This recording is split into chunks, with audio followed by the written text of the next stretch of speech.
Hi, I'm Barrise Griffin, the Assistant Director of Planning, Mitigation, and Research at the Disaster Risk Management Authority.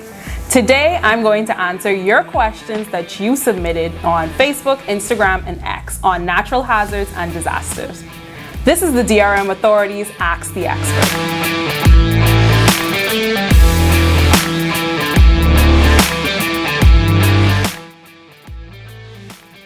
Peter Maury asks, what does DRA stand for, and does NEMA still exist? So I'm going to assume that you mean the DRM. DRM stands for Disaster Risk Management, and the DRM Authority is the new authority handling all matters related to disaster risk management as it relates to natural hazards in the Bahamas.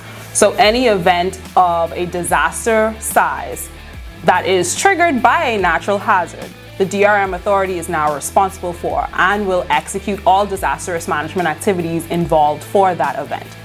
That means, does NEMA still exist? No, NEMA no longer exists. NEMA and the former Disaster Reconstruction Authority have merged to form the DRM Authority, and we are the new entity that is responsible for all disaster management activities as it relates to natural hazards. An anonymous follower asks, what is a disaster manager? Well, me! I'm a disaster manager, but a disaster manager is a person responsible for all disaster management activities throughout the life cycle of a disaster event. So this is a person involved in the preparation, mitigation, response, recovery, and rehabilitation of a disaster event. And this is across any sector. So it doesn't have to be someone who studied disaster management in particular. It can be someone in environmental science, it can be someone in public health administration, someone in the Royal Bahamas Police Force or the Defense Force. Anybody who deals with the life cycle of a disaster event from the beginning to the end, or any part of the disaster event, can be considered a disaster manager. An anonymous user asks, what is the number one thing that someone can do to feel ready for a disaster? As a disaster management specialist, what are the top things you do?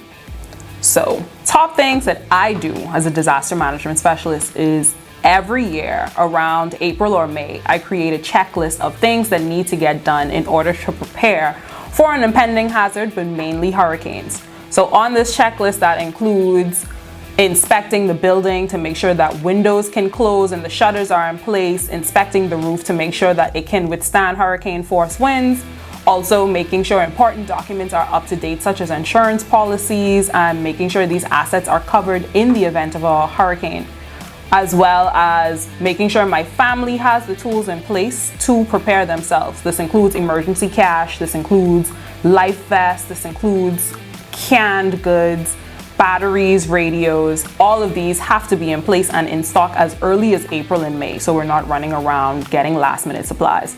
And I also have 2 English bulldogs, so I make sure they're prepared with their life vests because they're not good swimmers, and making sure they have enough food in stock in the house to sustain them in the event of a hurricane event. So these are the top things that I do to ensure that my family is safe and ready for a hazard event.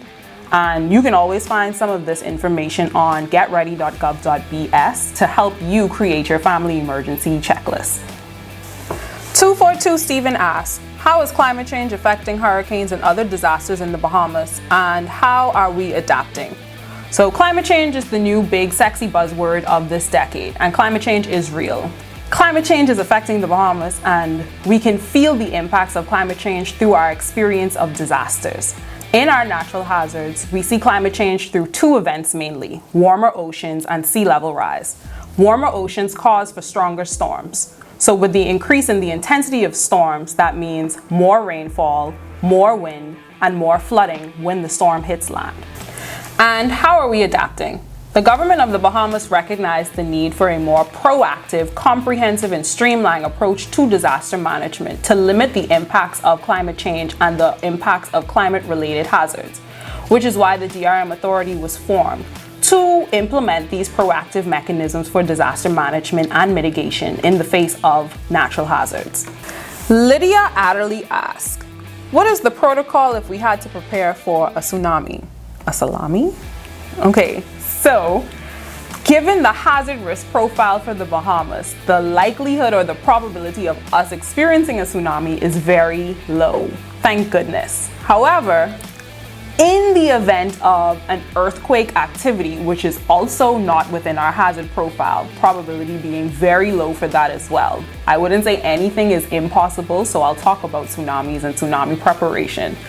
So tsunamis really come about when an earthquake happens, whether close to the coast or in the middle of the ocean, and that earthquake activity causes a huge wave to form. So us being a coastal community, if you're on the beach somewhere and you see water starting to rapidly draw back, then it could be a possible tsunami event. So when you see changes in the water or strange water observations, your number one thing to do is get out of Dodge. You need to go as inland as possible away from the coast. I think the standard for it is about 1 mile inland or 1 mile away from the coast, and find the highest points that you can find on the island inland and get indoors and bunker down if in the event of a tsunami event.